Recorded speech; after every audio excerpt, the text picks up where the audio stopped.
আজ নিয়ে চলে এসেছি অনেক রকমের ভ্যারাইটিস অফ সিডস, মানে বীজ, যেটা আমি শীতকালে সবজির যেগুলো বীজ হয়ে থাকে তো সেগুলো এনেছি। আর একটা ফুলের বীজ সেটা এনেছি। তো আমি দেখাবো যে কি কি বীজ এনেছি।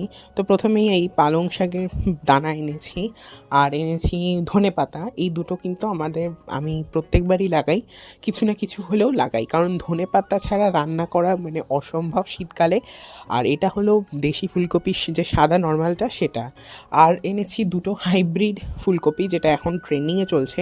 তো এটা হলুদ পাতা ফুলকপি, আর হচ্ছে আরেকটা নিয়েছি বেগুনি ফুলকপি। আর নিয়েছি একটা সিড, যেটা হচ্ছে ফুলের, যেটা উইন্টার সিড। এটা হচ্ছে ভারবেনা, এটাও কিন্তু একটা উইন্টার সিড।